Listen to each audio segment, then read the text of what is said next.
So how many of you guys went out for Black Friday yesterday? Well, let me give you a little story. I was just thinking about it. Clang, clang, bleep, bleep. Thanksgiving morning, that was the sound I heard from my grandmother working in the kitchen. As I slept on the sofa with Hog. Hog was my grandfather. He'd be snoring, and she made enough noise that she was able to wake Hog up. And we both slept on this rollaway sofa that was in the living room. So after grandmother, you hear, she'd be cutting. Sometimes she'd be cutting a ham. She'd be in there cutting a turkey, and you hear like all these banging sounds. You're like, it's 4 in the morning and it's Thanksgiving and we just want to rest. I want to rest.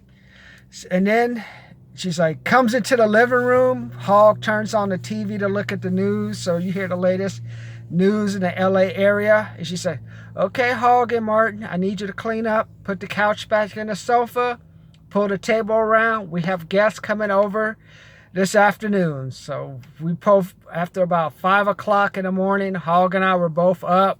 We got the roll. We made the what you call it, the blanket things, whatever you do, and then couches put in, kitchen was put up, and then okay, I want you guys to dust. So she'd give us the pledge. You guys remember pledge? Used to like spray the pledge on the table, get it all nice and shiny for the Thanksgiving guests. And then about 6 in the morning, you start hearing that smelling that sweet smell of sweet potato pie. That was what I loved. It's what I like lusted for when I was a kid, even to when I was an adult. Man, that was the highlight of our day. You get the sweet potato pie, and then back then you get the Cool Whip. You get like nice white Cool Whip. You put it on top. Oh, you start off younger. You just want a slice. Then you get older, you want half a pie. Then as you get like into your 30s and 40s, you want 2 and 3 pies, and you're just having that sweet potato pie. And then also you'd go in, we'd sneak in there. She'd have like the dressing that for us to sample. She'd like cook dressing in one of those aluminum plates before she cooked the entire batch. That'd be like these 10-inch by 6-inch dressing pan, like a 10-inch by 6-inch pan, square pan, just for dressing, not counting the stuffing, the dressing that she put inside the turkey. So she'd say, Martin, why don't you and Hall come in here and sample this dressing? Let me know how it tastes. Is it too sweet? Is it too bitter? So Hog and I would go in there and eat the dressing, and then also Hog would be making the chitlins. So he would be putting the chitlins in the pressure cooker. And this is during the non-political days where Hog would always argue, rah, rah, rah, rah, rah. And also Hog was a drinker too. So not only is he arguing, but he's also drinking. Sometimes he'd drink whiskey. Sometimes he'd drink like rum and Coke. But he'd argue, Mabel, get out of the way so I can cook these chitlins in this pressure cooker. I got to set up the pressure cooker. So Hog sets up his pressure cooker. About 8 o'clock, starts cooking the chitlins. And then about 4 o'clock, about 12 o'clock is when the guests start arriving. Okay, guys, Miss Diggs sometimes would give them a little salad or give them a little taste of the dressing. And then it's on. Turkey, ham, sweet potato pie. Miss Diggs liked to make the German chocolate cake, and she loved to put, I don't know what it was, but she loved to put that coconut icing on the cake. I used to just kind of like get rid of that, scrape off the coconut and just eat that. Sweet potato pie. Hog would make his chitlins, and then you have the chitlins with the black eyed peas. And sometimes Miss Diggs would also want to make the green peas. So that's what we'd have. You have like a big 20-pound turkey, ham, sweet potato pie, peas, the black-eyed peas and the chitlins. You're mixing it all together. Sometimes after a while, you mix all that stuff together. And you have 2 days of like great eating. But cut to today. Cut to like my Thanksgiving these last couple of like so cut to like now I'm 51, like 30 years ago. Grandmother's passed away. Since then, no one really cooks like that again. So what did I have? I had a piece of rib that you microwave, I had some macaroni and cheese. I had like a bottle, a bottle and a half of champagne, two Sapporo beers. That was my Thanksgiving dinner. And then for Black Friday, the next day after Thanksgiving, I had 5 hot dogs. I went to Albertsons and bought a slice of cheesecake brownie, and I finished up the last bottle of champagne, and that was it. Just think, what happened? You're like, how did I go from like that salty macaroni and cheese, which I will never buy again, that you have to microwave. The rib was like those microwave ribs, which are good. And I was lusting for like cheesecake, and I could not find any. I went to Vaughn's one day, nothing. I went to Albertson yesterday, and they really didn't have anything. All the cheesecake they have was frozen, and the only cheesecake I actually liked was a cheesecake that had the New York style cheesecake with the little sweet potato pie. So what happened? You know what happened? Was the great 2010 depression.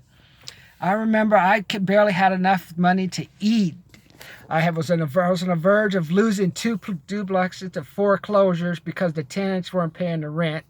I was about to lose my own house because I was like paying so much out trying to keep the duplexes that I was falling behind on my own payment.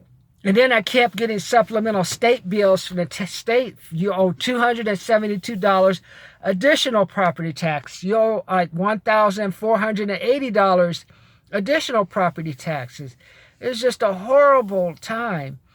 And then the great 2010, 2008 depression happened, where the world actually, as you know it, came to an end. That's when whole businesses just went out of business. Like I talked to you about IndyBank Bank, Washington Mutual, credit unions. These are jobs that people are at least getting paid $30,000, $40,000, $50,000 a year, wiped out. Retail sector, Macy's, and other retails, from Macy's to Levi to Baby. You remember who Baby was? Remember they used to make all those sexy outfits for women, and you put Baby across. Basically put out of business during that 2008, 2010 recession. And then people lost their houses to foreclosures. I know. And also, I had like grandmother's house that I was also grandmother was passing away, so I was dealing with her medical bills. It was just a horrible time. You know what I learned during the Christmas time that year, 2008, is people lost their jobs. Companies left California, or companies just went out of business altogether. It's all about the Benjamins, man. The bank said, hey, you better pay up. Credit union said you better pay up. State of California said you better pay up, or we're going to take what you got. That was my Thanksgiving gift, dealing with the tax bills I was getting, dealing with medical bills for my grandmother, dealing with having to deal with the uncle who was a convict who wasn't helping out with the house, dealing with the Christian leech that moved into my grandmother's house. It was just horrible. And then the world, as you know, it came to the end for the masculine man. You know, the muscle guy and the aggressive guys who think they can just, follow me because I'm a man. That time is over. Now you cut to the day. What is the job that you only see mostly? Warehouse jobs. You know, I started off my career working in a warehouse. It was as Calvin and I at Petavina Mold and Dye. I think I probably made like much as those guys. I probably at least making, think Steve gave me at least $12 an hour. And now cut to 30 years later, people are making maybe $15 to $16 an hour, and that's maximum. And then what are you going to get with that? So that's what happened after that 2008, 2010 recession. I realized there's no leeway for Black Fridays. There's no such thing as Christmas. The world, as you have known it, has come to an end. It's up to me to take that money, reinvest it in myself, and expand that money. I can't be going out for Black Friday because I already know what a Black Friday is. You know what a Black Friday is? When the state of California sends you 2 supplemental bills, when your tenant tells you they're going to move out, and one of the tenants calls you back up, cussing you out because you took some money out of your security deposit. You find out all it is about the money. That's it. Christmas, New Year's, beginning of the year, good love toward men? No. After 2008, probably even before that, it was more hidden than before because a lot of people had enough money because the housing was going, the economy was great. But after that 2008, 2010 recession, people realized it's all about the money. And now, like I'm like about a bunch of warehouses where these people barely make $2,000 a month. And say rent is like $1,400, and then what do they got left? $300 to $400. And some of them like living at home or ain't paying any money. And instead of saving that money so they can get a place and learn how to be more responsible, they're buying the fancy cars. I cannot think of a time in my life when I see more luxury cars in the ghetto. San Bernardino, people getting their heads blown off, homeless on the street, and people are driving Lexuses, the fancy Chargers, Mustangs. I'm like, that's what happened after that 2008, 2010. People have lost their ability to make money. They don't know how to make money. I think the only people that really that did the best out of that recession were the women, because if you're an angry guy or angry woman, do you want to deal with some muscle-bound guy telling you no, or some aggressive guy telling you no? No. So I took anyone with that type of personality, took years to get a job. So that's what I was saying about, I've taught myself to stay away from Black Friday. You got to prepare for emergencies because you don't know when a company's going to go out of business. During that recession, I learned only goodwill toward men is the men who had the money. If you don't have no money, the only goodwill you're going to get is a eviction notice and kicked out your apartment. So I went from the days of eating sweet potato pie with whipped cream, chitlins, black eyed peas when I was a kid, sleeping in the house, Hog and I sleeping on Thanksgiving Day, sleeping on Thanksgiving Day until our grandmother woke us up so we could eat some juicy turkey, sweet ham. Oh yeah, and then a cranberry sauce in the dressing. That's been replaced with, now I've learned that the holidays is just a time where companies who can't make their quota during the 11 months sucker people who probably already have no money they should be spending to come out and spend money they don't have. And I'm not going to play that game. If I don't buy something, I'm going to go out there and earn it. I'm going to buy it on my own schedule. I'm not going to wait till Black Friday Black Friday used to be one day. Black Friday lasts like 7, 8, 9, or 10 days now. Is it Black Friday or is it Black Friday week? That's why I call it BF is all BS. Is it Black Friday or not? It can't be Black Friday and the week after. So drive around and see Black Friday sales. But I thought Black Friday was the day after Thanksgiving. We're 5 or 6 days after Thanksgiving. So it's just not a Black Friday sale. It should only be a holiday sale if you want to go down that path. But you know what? They're trying to program people. They're just like, there was a time we made products and we produced. Now we don't really anymore. Every country produces, but now it's all about, can you get people to buy? That's all it is now. We're in the age of buy my shit. That's it. Buy my stuff, sell my stuff, and that's it. And like I told you, look, you're going to see divorces. I want to get too carried away, but I'm telling you, the age of the masculine, muscle-bound man is over. And even if they're dating or married, they will soon be divorced. Trust me. Just keep an eye.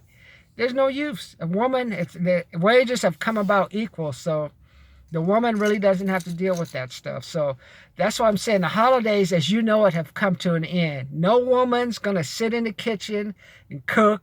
I mean, that's my time, the dinosaur times.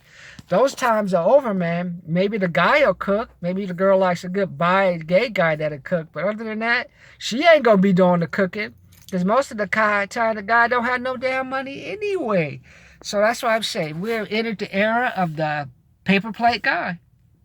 Any guy who's aggressive and thinks the girl, like he's in control, is a paper plate guy. Because he's probably not making that much money. And as a star, because nobody's going to hire anyone like that anymore.